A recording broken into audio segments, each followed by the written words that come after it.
Hello everyone, welcome to any code. इस video में हम जानेंगे जावा वेरिएबल्स के बारे में। अपना इंटेलिजे आइडियाज ओपन करते हैं और यहाँ पे मैं अपने प्रोजेक्ट्स में जाता हूँ और यहाँ पे मैं एक दूसरा विंडो ओपन कर लेता हूँ। वो दूसरा प्रोजेक्ट था इसलिए। और यहाँ पे हम क्या करते हैं, एक फाइल क्रिएट करते हैं जावा वेरिएबल्स की। ठीक है, यहाँ पे आपको ऑलरेडी बता दिया था कि जावा फाइल्स कैसे क्रिएट करते हैं, क्लास कैसे क्रिएट करते हैं यूजिंग इंटेलिजे, तो आप कर सकते हो।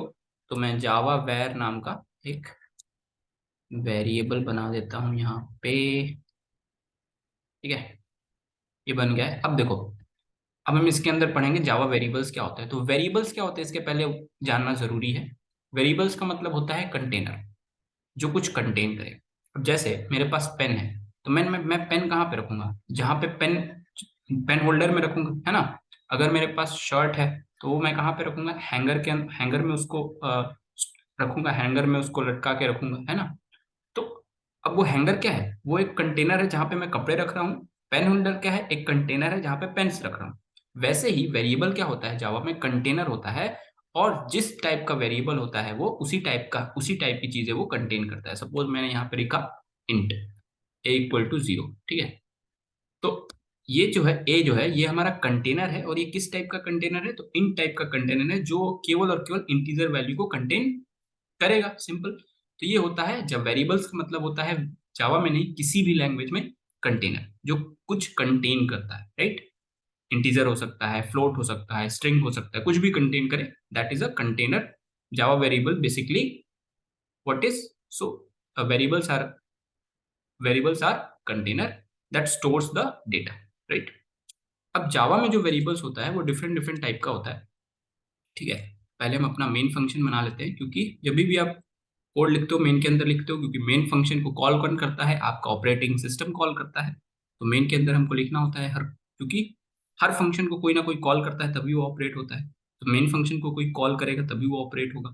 इसलिए मेन फंक्शन के अंदर हम कोड लिखते हैं। और यहाँ पे जावा में बेसिकली तीन टाइप के वेरिएबल्स होते हैं। बहुत लोग बहुत सारी चीजें बताते हैं, इस global variable, class variable, non static variable, static variable, बहुत कंफ्यूज कर देते हैं। लेकिन आपको मैं बहुत ही बेसिक तरीके से बताऊंगा, जावा में केवल और केवल तीन टाइप के वेरिएबल ही पाए जाते हैं। इसके अलावा कहीं कुछ भी आपको कंफ्यूज होने की जरूरत नहीं।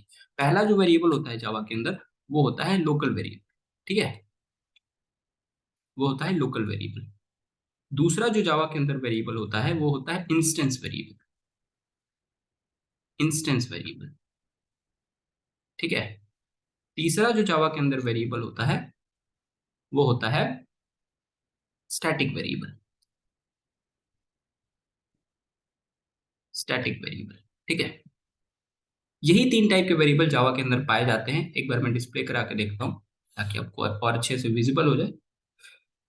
ठीक है, तो इस तरीके के ही इस यही तीन टाइप के ही वेरिएबल पाए जाते हैं जावा के अंदर। ठीक है, तो ये आप देख पा रहे हो कितने कौन कौन से, लोकल वेरिएबल, इंस्टेंस वेरिएबल और स्टैटिक वेरिएबल। अब लोकल वेरिएबल क्या होता है? लोकल वेरिएबल क्या होता है? अगर मैं कोई ऐसा वेरिएबल किसी फंक्शन के अंदर डिफाइन कर दूं, सपोज इंट a = 0, जो मैंने पहले डिफाइन किया था उसी को मैं इस फंक्शन के अंदर अगर डिफाइन कर दूं, तो इस इसका जो स्कोप है, इस ए जो वेरिएबल मैंने जो बनाया है, इसका स्कोप केवल और केवल इस ब्लॉक ऑफ फंक्शन इतना ही है। जो मैंने ब्लॉक ऑफ कोड मैंने इस फंक्शन के अंदर लिखा है उसी के अंदर इसका स्कोप है। लोकल मतलब समझते हो ना, जैसे कोई बंदा है, वो कहते हैं ना कि ये लोकल, ये यहाँ का लोकल आदमी लग रहा है। ये यहाँ या कहते हैं ना कि ये यहाँ का लोकल पर्सन है, ये यहाँ का लोकल स्टूडेंट है, ऐसे बोलते हैं ना। मतलब उस रीजन का ही उसे नॉलेज है, उस रीजन को वो बहुत अच्छे तरीके से जानता है। उसके अलावा अगर हम सपोज हम केरल के बारे में किसी यूपी के लड़के के से पूछेंगे तो नहीं बता पाएगा, क्योंकि वो यूपी का लोकल पर्सन है और केरल का लोकल पर्सन कोई और है। लोकल मतलब उसका स्कोप है, उसका कुछ ना कुछ क्या है, उसके कुछ एरियाज हैं, वहीं तक वो सीमित है। वैसे ही जो लोकल वेरिएबल होता है इसके एरियाज कहाँ तक होते हैं? एक पर्टिकुलर फंक्शन के अंदर ही सीमित होता है। अगर इसके फंक्शन के बाहर में अगर इस ए वेरिएबल को डिक्लेयर करना चाहूँ, सपोज एक और फंक्शन में बनाऊं, यहाँ पे मैं एक और फंक्शन बनाऊं, पब्लिक स्टैटिक वॉइड फन करके एक फंक्शन बनाऊं, और इसके अंदर मैं इस ए को प्रिंट कराना चाहूँ इस ए वेरिएबल को, जो मैंने मेन के अंदर मैंने जो डिफाइन कर रखा है, इसको मैं इसके अंदर प्रिंट कराना चाहूँ, देखो प्रिंट नहीं होगा, कंपाइल टाइम एरर आएगा। क्यों एरर आएगा? ये कहेगा कि ये जो ए आपने वेरिएबल बनाया है फन के अंदर, वो डिक्लेयर्ड नहीं है, वो लोकल लोकल वेरिएबल नहीं है। कह रहा है ना क्रिएट लोकल वेरिएबल ऑफ ए। तो क्या कह रहा है कि आप इसको प्रिंट नहीं करा सकते, क्योंकि ये जो फन फंक्शन जो आपने क्रिएट किया है उसका ये लोकल वेरिएबल नहीं है। तो जो भी लोकल वेरिएबल्स होते हैं वो एक पर्टिकुलर फंक्शन के अंदर ही उनका स्कोप होता है, फंक्शन के बाहर उनका कोई भी स्कोप नहीं होता है। ठीक है, अब जानते हैं दूसरा जो हमारा वेरिएबल होता है जावा के अंदर, वो होता है इसको मैं रखता हूँ, इसको मैं हटाता नहीं, और भी एग्जांपल लूंगा तो आपको इसके ही थ्रू समझाऊंगा। अब जो दूसरा वेरिएबल होता है जावा के अंदर वो होता है इंस्टेंस वेरिएबल। क्या होता है? Instance variable. इंस्टेंस वेरिएबल को देखो बहुत सारे लोग डिफरेंट डिफरेंट नाम से भी बुलाते हैं, इसी वजह से हम कंफ्यूज हो जाते हैं। इंस्टेंस वेरिएबल को देखो, एक तो इंस्टेंस वेरिएबल कहते ही हैं, उसके अलावा हम इसको नॉन स्टैटिक वेरिएबल भी कहते हैं। ठीक है, इसके अलावा हम इसको क्लास वेरिएबल भी कहते हैं, और बहुत लोग इसको ग्लोबल वेरिएबल भी कहते हैं, जो कि सही नहीं है, जो कि सही नहीं है। क्यों? अच्छा, सबसे पहले मैंने क्या बोला है, बताया कि इसको दूसरा वेरिएबल क्या होता है? Instance variable. और इंस्टेंस वेरिएबल को हम क्लास वेरिएबल भी कहते हैं। क्लास वेरिएबल इसलिए कहते हैं क्योंकि अगर मैं क्लास लेवल पे डिफाइन करता हूँ, सपोज मैं एक वेरिएबल लिया एज करके, और इसको मैंने क्लास लेवल पे डिफाइन किया, तो क्लास वेरिएबल इसलिए कहते हैं क्योंकि ये जो इंस्टेंस वेरिएबल होते हैं हमेशा ही क्लास लेवल पे ही डिफाइन होते हैं, किसी फंक्शन के अंदर डिफाइन नहीं होते हैं, ये क्लास लेवल पे डिफाइन होते हैं। एक और मैंने वेरिएबल लिया, पब्लिक स्ट्रिंग नेम। ठीक है, अब ये मैंने दो वेरिएबल लिया। अब ये दो वेरिएबल क्या कहलाएंगे? इनको हम इंस्टेंस वेरिएबल भी कह सकते हैं, इनको हम क्लास वेरिएबल भी कह सकते हैं, इनको हम नॉन स्टैटिक वेरिएबल भी कह सकते हैं। बहुत लोग ग्लोबल वेरिएबल भी कहते हैं, जो कि ग्लोबल वेरिएबल सही शब्द नहीं है। क्यों नहीं है? क्योंकि अगर मैं इस वेरिएबल को प्रिंट कराना चाहूँ एज, यहाँ पे अगर मैं एज प्रिंट कराना चाहूँ, यहाँ पे ये देखो कंपाइल टाइम एरर आएगा। क्यों आएगा कंपाइल टाइम एरर? क्योंकि ये क्या है, क्या बोल रहा है, non static edge can't be reference from static constant. क्यों क्यों यहाँ पे कंपाइल टाइम एरर आएगा? कि क्योंकि इंस्टेंस वेरिएबल को तभी आप एक्सेस कर सकते हो जब आप उस क्लास को इंस्टेंशिएट करो, या वो क्लास का जब क्लास को क्या करो, आप इंस्टेंशिएट करो। ठीक है, इंस्टेंस वेरिएबल को आप तभी आप एक्सेस कर सकते हो जब वो क्लास जिसमें वो डिफाइन है वेरिएबल, वो इंस्टेंशिएट होना चाहिए। और मैंने आपको ऑलरेडी पिछले वीडियो में बताया था कि क्लास कब इंस्टेंशिएट होता है, जब हम उस क्लास का ऑब्जेक्ट क्रिएट करते हैं। क्लास कब इंस्टेंशिएट होता है? जब हम ऑब्जेक्ट क्रिएट करते हैं। ठीक है ना? कब क्लास इंस्टेंशिएट होता है? जब हम उसका ऑब्जेक्ट क्रिएट करते हैं। तो हम इसको डायरेक्टली एक्सेस नहीं कर सकते। लेकिन अगर आप ग्लोबल वेरिएबल सी या सी प्लस प्लस लैंग्वेज में पढ़े होंगे, तो आपने देखा होगा कि आप डायरेक्टली ग्लोबल वेरिएबल को किसी फंक्शन के अंदर एक्सेस कर सकते हो। लेकिन यहाँ पे आप इसे एक्सेस नहीं कर सकते। क्यों? क्योंकि ये जो होते हैं इंस्टेंस वेरिएबल होते हैं। ग्लोबल वेरिएबल डिफरेंट है, जो कि जावा के अंदर नहीं होता है। जावा के अंदर इंस्टेंस वेरिएबल होता है, उसी को हम क्लास वेरिएबल भी कहते हैं, उसी को हम नॉन स्टैटिक वेरिएबल भी कहते हैं। बट ग्लोबल वेरिएबल भी लोग कह देते हैं इंस्टेंस वेरिएबल को, जो कि गलत है। ठीक है, तो अब हम इसको डायरेक्टली एक्सेस नहीं कर सकते।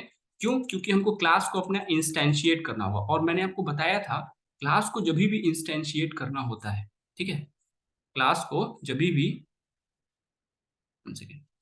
क्लास को जब भी इंस्टेंशिएट करना होता है क्लास को, तो हमको उसका ऑब्जेक्ट क्रिएट करना होता है। और ऑब्जेक्ट क्रिएट करना मैंने ऑलरेडी आपको पिछले वीडियो में बताया था, कैसे ऑब्जेक्ट क्रिएट करते हैं, या क्लास को कैसे इंस्टेंशिएट करते हैं ऑब्जेक्ट क्रिएट करके। तो मैंने क्या किया, जावा वेरिएबल करके एक ऑब्जेक्ट बनाया, जावा वेरिएबल रेफरेंस वेरिएबल बनाया। और यहाँ पे कैसे क्रिएट करते हैं ऑब्जेक्ट? न्यू की हेल्प से। तो न्यू जावा वेरिएबल, ये मेरा ऑब्जेक्ट क्रिएट हो गया। अब मेरा जब ये ऑब्जेक्ट क्रिएट हो गया ना, ऑब्जेक्ट क्रिएट हो गया, और इसको रेफरेंस वेरिएबल हम ऑलरेडी बताया था कि रेफरेंस वेरिएबल उस ऑब्जेक्ट को पॉइंट करता है, और उसमें का सारा डेटा किसमें, सारा का सारा डेटा ऑब्जेक्ट जब क्रिएट करते हैं तो हीप के अंदर वो स्टोर हो जाता है, एक स्पेस ले लेता है, और उसके ऑब्जेक्ट मेंबर को हम जावा के रेफरेंस वेरिएबल के थ्रू हम उसको एक्सेस करते हैं। ठीक है, तो मैंने क्या किया, अब मैं अगर इस एज को प्रिंट कराना चाहता हूँ या नेम को प्रिंट कराना चाहता हूँ, तो मैं क्या करूंगा, इसका रेफरेंस वेरिएबल जावा वेरिएबल डॉट ऑपरेटर से मैं उनके ऑब्जेक्ट मेंबर को एक्सेस करूंगा, उनके मेंबर्स को एक्सेस करूंगा, जो क्लास वेरिएबल जो है उनको मैं एक्सेस करूंगा, और यहाँ पे प्रिंट कर दूंगा। अब मैं अगर इसको प्रिंट करूं, तो देखो ये प्रिंट होगा। अब यहाँ पे प्रिंट होगा, देखो जीरो आ रहा है। जीरो क्यों आ रहा है? क्योंकि मैंने डिक्लेयर ही नहीं किया है, कुछ भी डिक्लेयर नहीं किया तो बाय डिफॉल्ट 0 आ रहा है। लेकिन अगर केवल और केवल मैं एज अगर प्रिंट करूं, यहाँ पे एज केवल लिखूं, यहाँ पे एज, सॉरी, यहाँ पे एज लिखूं, तो देखो कंपाइल टाइम एरर आएगा। क्यों आएगा? कहेगा कि आपने क्लास को इंस्टेंशिएट नहीं किया है, आपने क्लास को इंस्टेंशिएट नहीं किया है। और क्लास को इंस्टेंशिएट करने के लिए हमको क्या करना होगा? ऑब्जेक्ट क्रिएट करना होगा। तो क्लास इंस्टेंशिएट हो चुका है, देखो क्लास इंस्टेंशिएट हो चुका है। लेकिन क्लास इंस्टेंशिएट होने से केवल काम नहीं चलेगा, हमको उसके ऑब्जेक्ट मेंबर को, उसके वेरिएबल्स को एक्सेस करने के लिए हमको करना क्या होगा? डॉट ऑपरेटर के थ्रू हम उनके वेरिएबल को एक्सेस कर सकते हैं। ठीक है, तो डॉट वेरिएबल के थ्रू उनको, इसीलिए हम इसको क्यों क्या कहते हैं? इंस्टेंस वेरिएबल कहते हैं। क्यों? क्योंकि जब तक आप क्लास को इंस्टेंशिएट नहीं करोगे तब तक आप इन वेरिएबल्स को, इंस्टेंस वेरिएबल को एक्सेस नहीं कर सकते। इसीलिए हम इनको क्या कहते हैं? Instance variable. ठीक है, तो जावा वेरिएबल मैंने लिखा यहाँ पे, और डॉट अगर मैं करूँ यहाँ पे, तो देखो एज नेम आ गया। अब जो भी आप उसके अकॉर्डिंगली प्रिंट करना चाहते हो वो आप यहाँ पे कर सकते हो। ठीक है, नेम करना चाहते हो तो यहाँ पे नेम कर सकते हो। बाय डिफॉल्ट क्या आएगा? नल आएगा, क्योंकि स्ट्रिंग क्या होता है? ऑब्जेक्ट होता है। तो नेम क्या है? स्ट्रिंग का ऑब्जेक्ट है। तो ऑब्जेक्ट की जो बाय डिफॉल्ट वैल्यू क्या होती है? वो नल होती है, इसलिए नल प्रिंट हो रहा है। ठीक है, तो इंस्टेंस वेरिएबल आपको समझ में आया। इंस्टेंस वेरिएबल हम तभी एक्सेस कर सकते हैं इंस्टेंस वेरिएबल को। और देखो इंस्टेंस वेरिएबल के साथ ऐसा नहीं है कि आप जो है इंस्टेंस वेरिएबल आप कहीं पे भी एक्सेस कर सकते हो। ठीक है, जरूरी नहीं कि इस फंक्शन के अंदर ही आप एक्सेस कर सकते हो, आप इस फंक्शन के अंदर भी एक्सेस कर सकते हो। सपोज मैं यहाँ पे अगर क्रिएट करूँ साउट, और इसके अंदर भी मैं इसका इंस्टेंस, बस मेरे को इंस्टेंस क्रिएट करना होगा। ठीक है, क्लास को इंस्टेंशिएट करना होगा। अगेन मैं इसको यहाँ पे क्रिएट करूँ और यहाँ पे जावा वेरिएबल लिखूँ, और यहाँ पे मैं सारे के सारे नेम एज दोनों को एक्सेस कर सकता हूँ। तो इससे क्या समझ में आया हमको? कि हमको जब भी क्लास वेरिएबल पे जो वेरिएबल्स हैं या इंस्टेंस वेरिएबल हैं उनको हम एक्सेस कर सकते हैं, कहीं से भी एक्सेस कर सकते हैं, बशर्ते उनका इंस्टेंस हमको क्रिएट करना होगा, क्लास को इंस्टेंशिएट करना होगा। अगर क्लास को इंस्टेंशिएट नहीं करेंगे तो हम उन वेरिएबल्स को एक्सेस नहीं कर सकते। क्लियर है? अब अगला जो वेरिएबल है हमारा, नेक्स्ट वेरिएबल, वो है स्टैटिक वेरिएबल।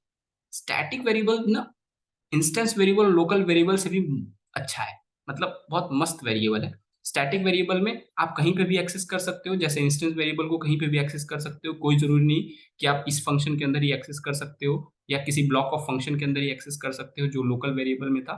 इंस्टेंस वेरिएबल फिर हमने पढ़ा, इंस्टेंस वेरिएबल में आप ऑलरेडी देखा हमने कि हम इंस्टेंस वेरिएबल को हम कहीं पे भी एक्सेस कर सकते हैं, बशर्ते हमको क्या करना होगा? क्लास को इंस्टेंशिएट करना होगा। और क्लास इंस्टेंशिएट कैसे होता है? जब हम ऑब्जेक्ट को क्रिएट करते हैं। ठीक है, लेकिन सबसे अच्छी बात पता है क्या है? स्टैटिक वेरिएबल जो होता है उनके लिए आपको क्लास भी इंस्टेंशिएट करने की जरूरत नहीं है, मतलब आपको ऑब्जेक्ट भी क्रिएट करने की जरूरत नहीं है। अगर मैं यहाँ पे एक और वेरिएबल बनाऊं, पब्लिक स्टैटिक इंट आईडी, ठीक है, आईडी। अब ये जो मैंने बनाया हूं, अब मैं ये जो आईडी है इसको एक्सेस करना है, तो मैं क्लास को इंस्टेंशिएट नहीं करूंगा। क्लास को इंस्टेंशिएट नहीं करूंगा मतलब मैं ऑब्जेक्ट नहीं क्रिएट करूंगा उस क्लास का। मतलब मैं न्यू ऑब्जेक्ट क्रिएट नहीं करूंगा, मैं डायरेक्टली इस आईडी को एक्सेस कर सकता हूँ। डायरेक्टली इस आईडी को क्या कर सकता हूँ? एक्सेस कर सकता हूँ। देखो, और अगर मैं प्रिंट करूंगा ना तो प्रिंट भी होगा। देखते हैं,